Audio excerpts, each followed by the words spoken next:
Hello, everyone. I hope everyone's doing safe during this trying time of this pandemic. And I understand that the hardships that I think everyone has faced over this can be quite challenging. So it is important to stay safe, and I wish to communicate that. So I am Keaton Allison. I am from Beaver Falls. I am a secondary ed history major, and I'm going to be doing the first two slides of the Fog of War. My colleagues are Danielle, Madison, Taylor, and Kaylee.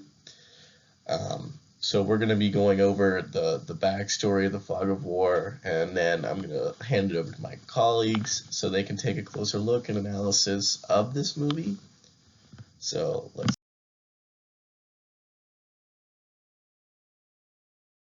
go on to the next slide here. The backstory and outside information that is important to know before going into everything is that the film does reference Robert McNamara's life and time in the military. So it goes from World War I and his early life to World War II and his service in the Air Force, all the way to Vietnam, serving as the Secretary of Defense, and of course, everything in between. So it is important to understand that this isn't just like a Vietnam movie or anything else, but it does go through the challenges that he faces with decision making, which brings me to my next point. So important outside information, basically what the movie is named after is the Fog of War. This is often referenced as the uncertainty, specifically with decision making within the military during a conflict. So oftentimes things can be hazy or rash and you don't have all the information. And so you tend to make decisions based off of uncertainty or not really sure if it was the right idea. And then obviously the Vietnam War is notorious for debate, so either being good or bad, depending on how you look at it, for the decisions being made, such as the My Lai massacre, which killed about 50 civilians. So it is important to note that Robert McNamara's time as Secretary of Defense did escalate the war in Vietnam. So a lot of people have found that his influence was negative, but this movie, obviously this is before going into the movie, but the movie does present his side and explaining the challenges that you face when making decisions and the lessons that he's learned after everything that he's gone through. So it is important to understand these kind of concepts and understand the constant protests and draft dodging and stuff from the Vietnam War due to low public opinion of it. So I think it brings up a lot of good points, and I'm going to hand it off to the next person. So good luck.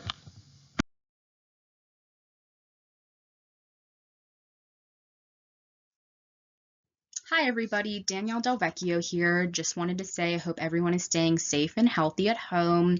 I'm just going to say a little bit about myself before I get into the slide. I'm an early childhood special ed major and I'm from Plum Borough. And today I'm going to be discussing a summary of the film. First off, this film is about 11 life lessons that Robert McNamara came up with and how these lessons pertain to events that happened in his own life. Throughout these 11 lessons, McNamara talks about basically everything. This film spans from 1918 to 2003 when it was produced. So that's obviously a really long time, and a lot of things happened in that time frame. Specifically, he talks about World War I, World War II, the Cuban Missile Crisis, and the Vietnam War. But a lot of other things happened in that time frame. So I'm only going to talk about a couple of these lessons, which I have listed here. If I went and talked about all of them, I think we would all be here for a really long time. So on to the next slide.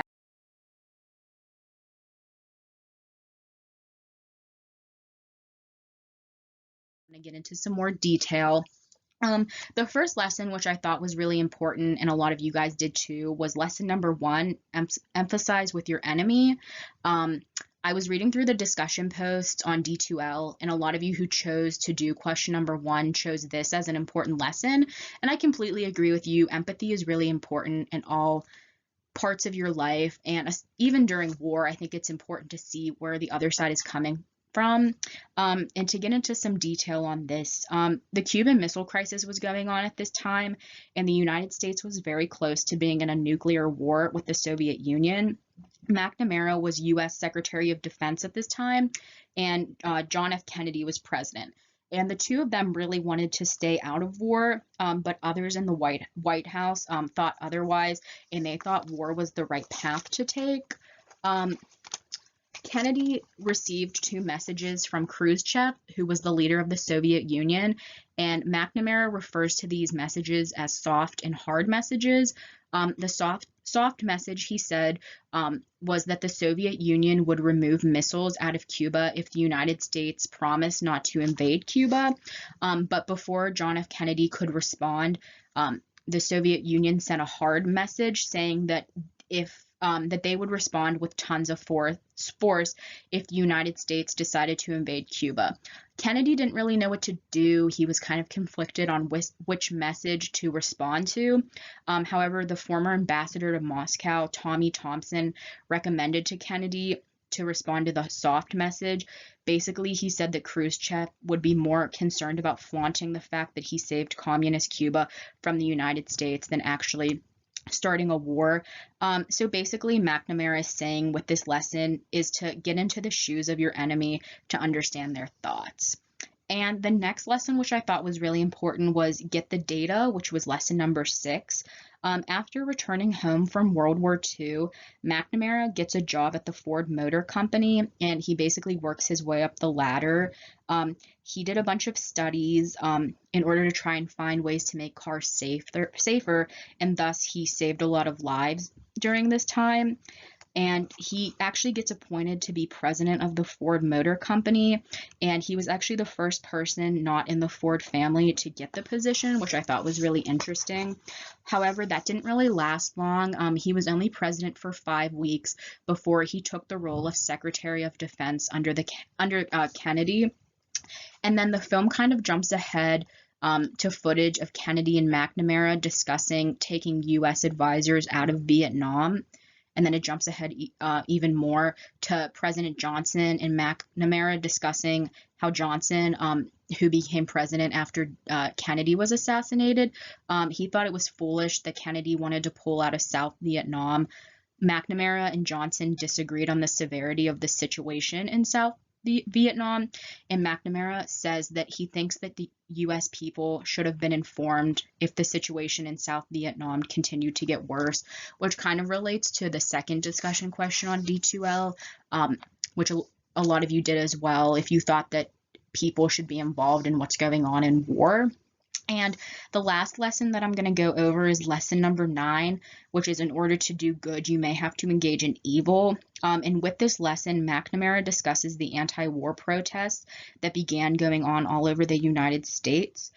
He goes into detail about one story specifically of Norman Morrison, who was a Quaker who set himself on fire below McNamara's office at the Pentagon in hopes of getting the government to change their mind about the war. That was a really graphic and gruesome story. It was really interesting to see, though, and hear how dedicated these protesters were to try and stop the war. McNamara knew that the war going on was bad, but he also knew that he had a job to do, and his job was to try and win this war. He also wanted to make sure that the protesters did not interfere with the operation of the government, so he did use military force at the Pentagon, but he made sure that the soldiers that were there did not have loaded weapons. So basically, McNamara was saying that we have to engage in evil at times, but we must try our best to minimize it. And that's all I have. So the next person's going to go. I hope everyone's doing well, like I said, and hope to talk to you all soon.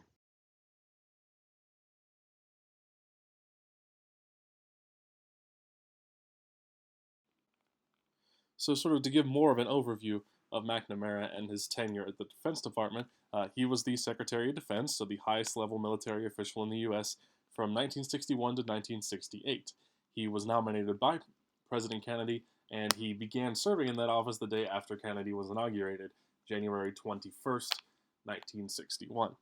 As Secretary, he oversaw quite a few historically notable events, including the Cuban Missile Crisis, but most notably, and the subject of this film, the Vietnam War. He was the longest-serving Secretary of Defense in American history, under both President Kennedy up until his assassination. He then served through President Johnson after he was inaugurated and after his re-election, and continued to serve up until almost through the end of Johnson's term. Johnson, of course, left office in January of 1969. He committed large numbers of troops into the Vietnam region, beginning after the Gulf of Tonkin incident, which we viewed as an attack on American forces. This was a reversal of the policies that had been set by previous administrations, who had largely committed American troops to solely serve in an advisory role to the South Vietnamese military. He oversaw American efforts in Vietnam all throughout the escalation of the war, and he personally began to change his views on if the war was even winnable by the year 1965, so just a year after beginning to commit large numbers of American forces. He eventually commissioned the Vietnam Study Task Force in 1967. This was supposed to be the official report of U.S. involvement in Vietnam, and it stated that the war was likely unwinnable in its current stage. The report was obviously classified and kept away from anybody who didn't need to see it, but was eventually leaked to the New York Times, and which eventually began the Pentagon Papers scandal that led to Watergate. He became gradually unpopular with the war's proponents, both in the military and in Congress. This was, of course, because of his view about the war being largely unwinnable, and the people who thought we should be putting more effort into that obviously became at odds with him pretty quickly.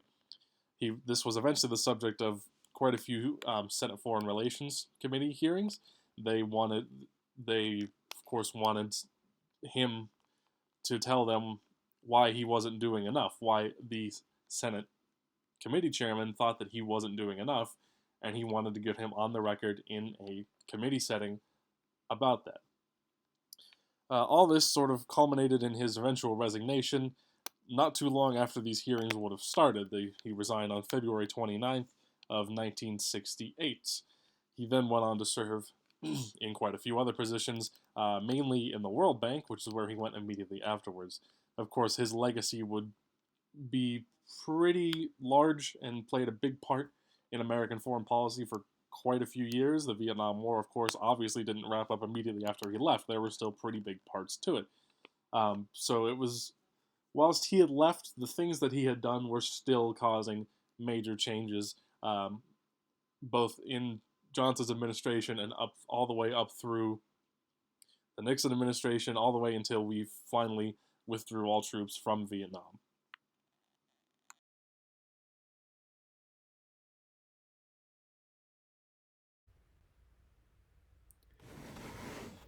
Robert McNamara often spoke openly about his failures in the Vietnam War, and he was criticized for being too aggressive as commander-in-chief, and many of his decisions that he made throughout the Vietnam War he would later regret in his life. So Robert McNamara's 11 life lessons in the fog of war aren't so much based on his expertise throughout the Vietnam War, but rather based on a reflection of flaws and mistakes that he made after his time as commander-in-chief. McNamara was quoted as saying that he was wrong, terribly wrong about the Vietnam War, and his mistakes and lessons learned are a reason why he was motivated to conduct this film. Some of McNamara's admitted failures in his role in escalating, or were his role in escalating the Vietnam War, and also passing on an opportunity to withdraw U.S. troops from South Vietnam in 1963.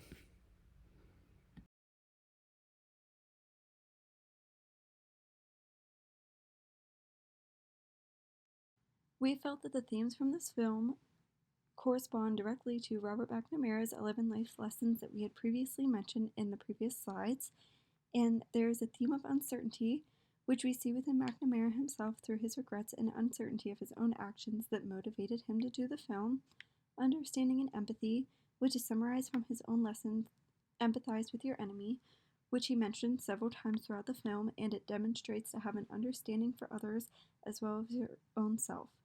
And lastly, we have good versus evil, which can be summarized from lesson number 9, which states, in order to do good, you may have to engage in evil.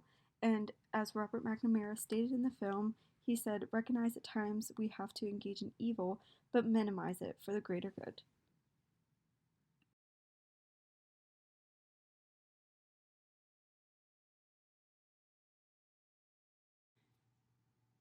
Okay, now moving on to the discussion questions. Our first question is, fog of war is described as uncertainty with decision making, especially during times of conflict. Are there any other situations in life where someone may experience a fog of? Discuss this concept and how it could be applied elsewhere.